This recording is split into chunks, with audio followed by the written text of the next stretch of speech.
ठीक है, आप फिर आदिल बेटा को 100 रुपये इनाम दें। Thank you. Thank you. Uncle ji, आपने मुझे एक लिस्ट देनी है। बेटा वो क्या है? जो आपने सोनिया को सामान जहेज दिया है उसकी एक लिस्ट दे दें। ठीक है बेटा जी।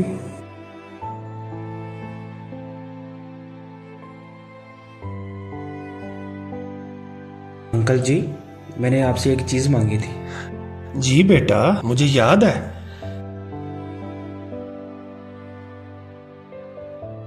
ये है आपकी वो जहेज की लिस्ट। अबू जी, ये लिस्ट आपने रजिस्ट्रार को जमा करानी है। ठीक है बेटा जी, अंदर से अपनी सास को बुला लाओ। अब हम चलते हैं। अंकल जी, आप परेशान ना हो, हमारे घर औरत नहीं है, हमें औरत की कदर अजमत का पता है।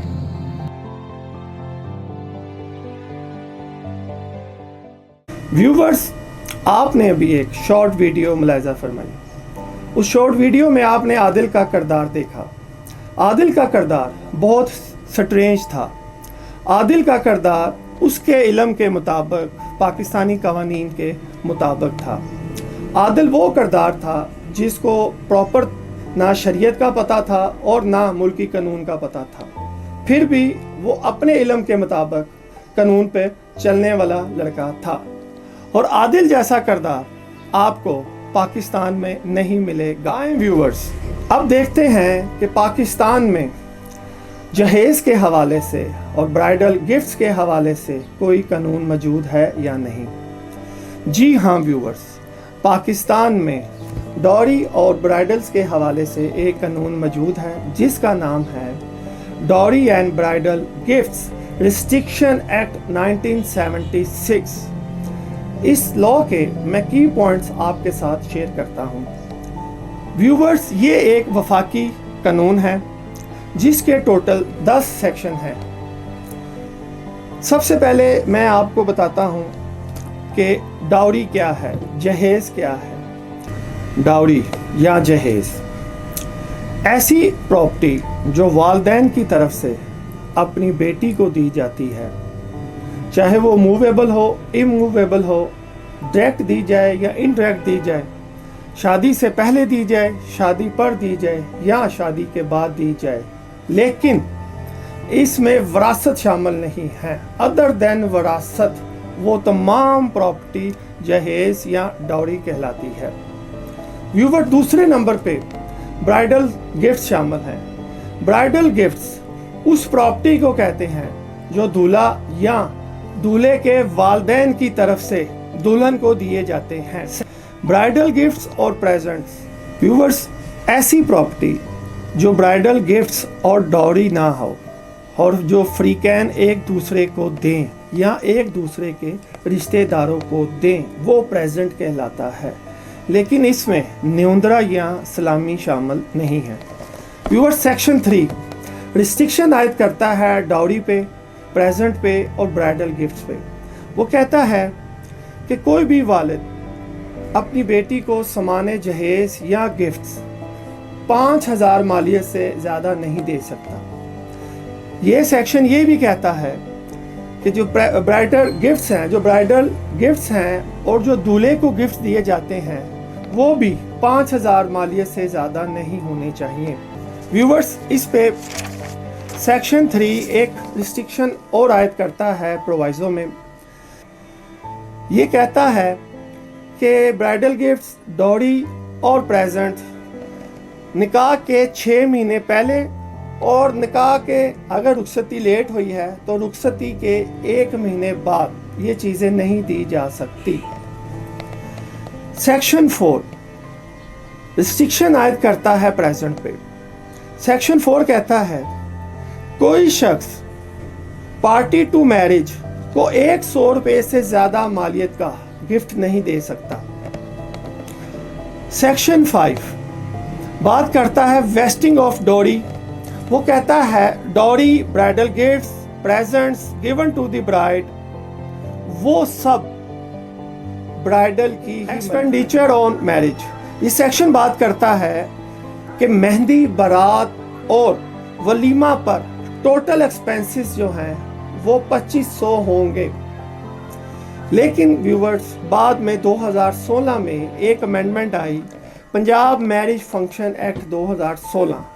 इसी के तहत वो वन डिश पार्टी का, इसी के तहत वो 10 बजे तक फंक्शंस का, वो सारा तरीकाकार इस लॉ के तहत बयान है।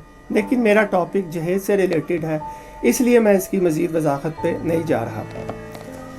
व्यूवर्स, सेक्शन 8 डिक्लेरेशन की बात करता है। वो कहता है कि एक शादी पे जितने अखराजात आए हैं, ब्राइडल गिफ्ट्स, डॉरी, प्रेजेंट्स, इन सब की एक लिस्ट तैयार होगी और दूल्हे का वालिद या वो जिसने शादी के इंतज़ामात किए होंगे, वो निकाह रजिस्ट्रार के पास जाके वो लिस्ट जमा करवाएगा। सेक्शन 9 प्लेंटी और प्रोसीजर की बात करता है। सेक्शन 9 कहता है कि जिसने इन कवानीन की खिलाफ वर्जी की उनको 6 माह की सज़ा है, और जितना सामान जहेज, प्रेजेंट या डॉरी आर्टिकल्स बयान करदा तरीके से ज़्यादा दिया है, उसके मुताबिक उसको 7 जुर्माना आयद होगा। लेकिन व्यूअर्स, इसमें यह भी कहा गया है कि अगर गार्डियन मेल ना है, फीमेल है, तो उसको सज़ा नहीं दी जाएगी, उसको सिर्फ जुर्माना आयद किया जाएगा। और वफाकी हुकूमत वो सामान जहेज, वो प्रेजेंट्स, वो ब्राइडल गिफ्ट्स सब अपने कब्ज़े में ले लेगी और एक जहेज़ खाना जो वफाकी गवर्नमेंट ने बनाया होगा वहाँ जमा करा देगी, और इसी सामान से गरीब औरतों की, गरीब बच्चियों की शादी जहेज़ उनको दिया जाएगा। इस लॉ के तहत फैमिली कोर्ट डायरेक्टली किसी भी फ़र्द को सज़ा या जज़ा नहीं दे सकती। अगर इस लॉ की खिलाफ वर्जी होती है तो डीसीओ को एक एप्लीकेशन दी जाएगी, डीसीओ ने प्रोसीड करना है।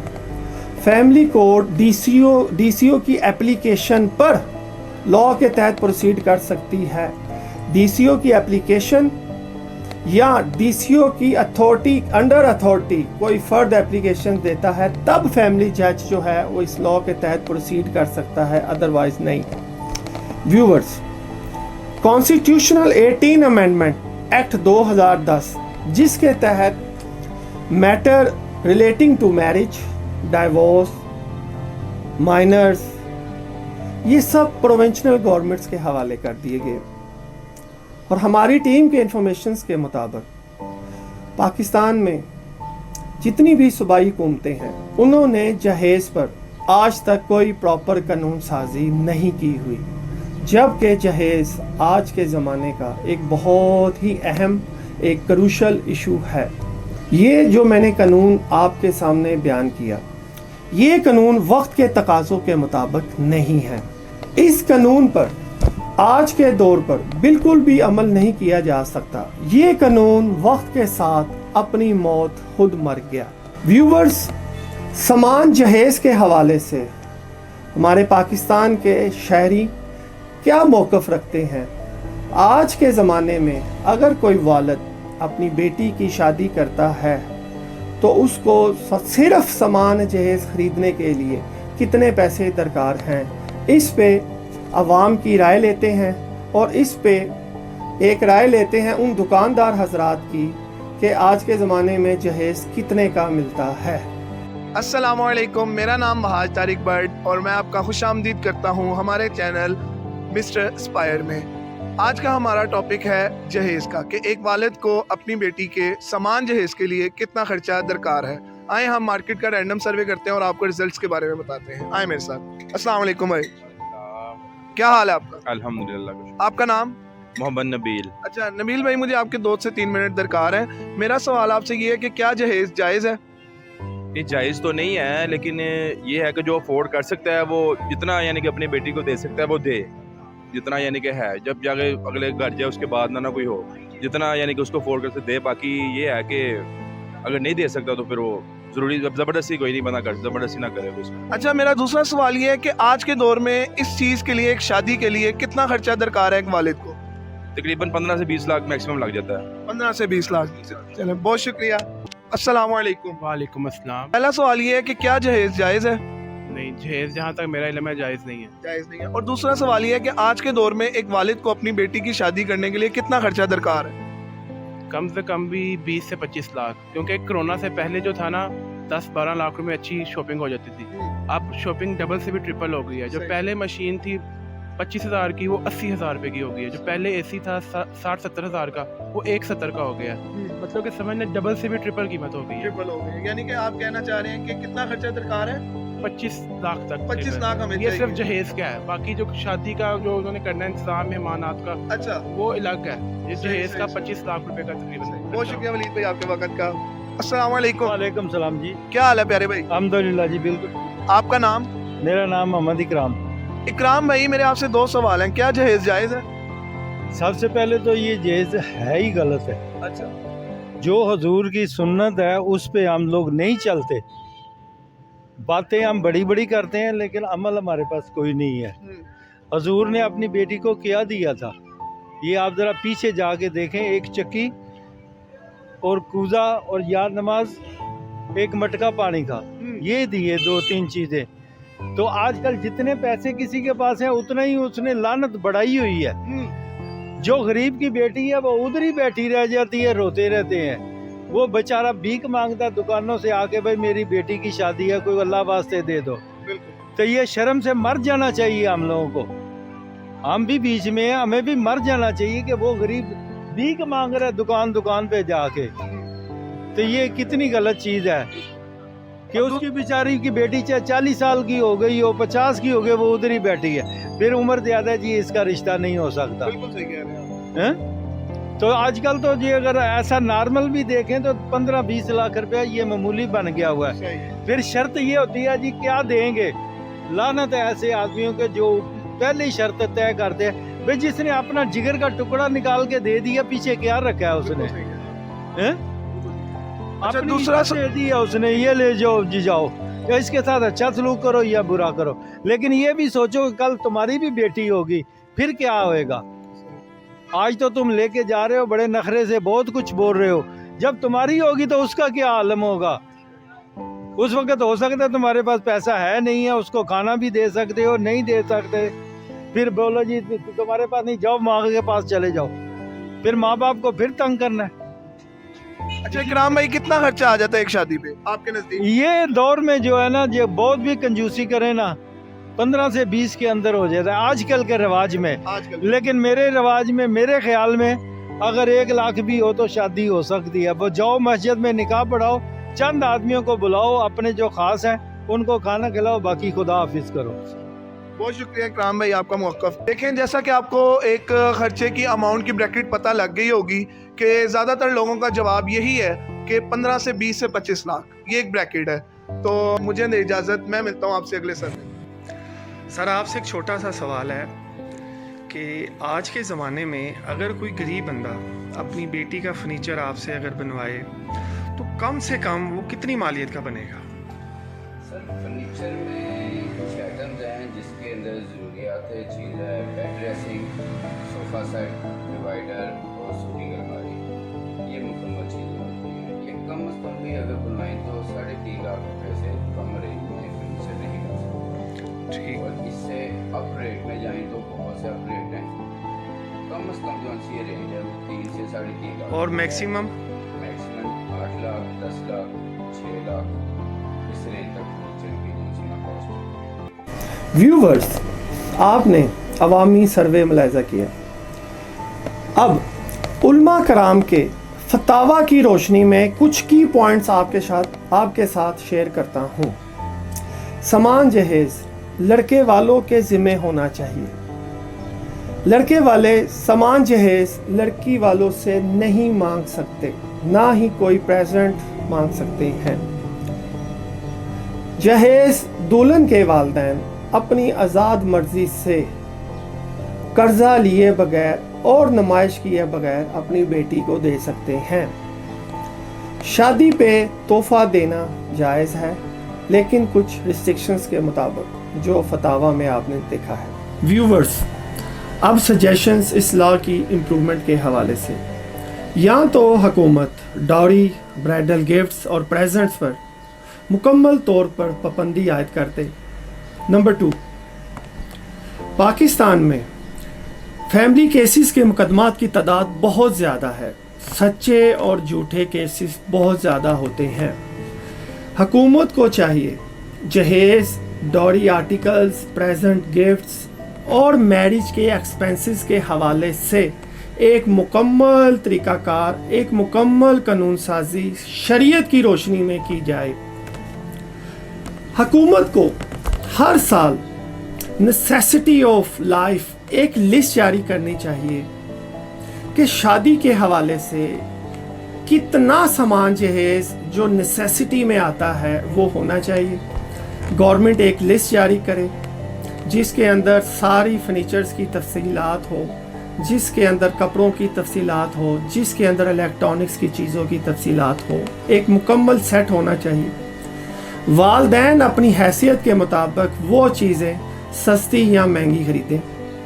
गवर्नमेंट की तरफ से कोई किसी किस्म की रिस्ट्रिक्शन आयद नहीं होनी चाहिए। सिर्फ एक लिस्ट आनी चाहिए कि ये 100 या 150 चीज़ें जो हैं वो एक बेटी की ज़रूरत है शादी के लिए। सबसे अहम बात, निकाह नामे में कितनी शिक्स मौजूद होती हैं। निकाह नामे में जहेज़, सामान जहेज़ की एक शिक ऐड होनी चाहिए जिसमें ये चीज़ वाज़ेह होनी चाहिए कि लड़की वालों ने कितनी मालियत का सामान जहेज़ लड़के को दिया है। एक शिक में मुकम्मल भरी जाए, फुल की जाए वो शिक। लिस्ट सामान जहेज़ निकाह नामे के साथ ही निकाह रजिस्ट्रार उसको रजिस्टर्ड करे। और अगर कोई इन कवानीन की खिलाफ वर्जी करता है तो फैमिली जज के पास डायरेक्ट इख्तियारात होने चाहिए कि कोई फ़र्द फैमिली जज के पास जाके डायरेक्ट इस्तगासा फाइल कर सके। तो व्यूवर्स, ये थी हमारी अब तक की वीडियो। मैं उम्मीद करता हूँ ये वीडियो आपने इस्लामी नुक्ता नज़र से, मुल्की पॉइंट ऑफ व्यू से और लोगों के तज़किये की रोशनी में मुकम्मल एक डॉक्यूमेंट्री है, एक कम्बो पैक है। मैं उम्मीद करता हूँ इस वीडियो ने आपके इल्म में, आपके इंफॉर्मेशन में इजाफ़ा किया होगा। व्यूवर्स, हमारा चैनल मिस्टर स्पायर सब्सक्राइब कीजिएगा। फ्यूचर में आपको इस जैसी इंफॉर्मेटिव वीडियो ज़रूर मिलेंगी।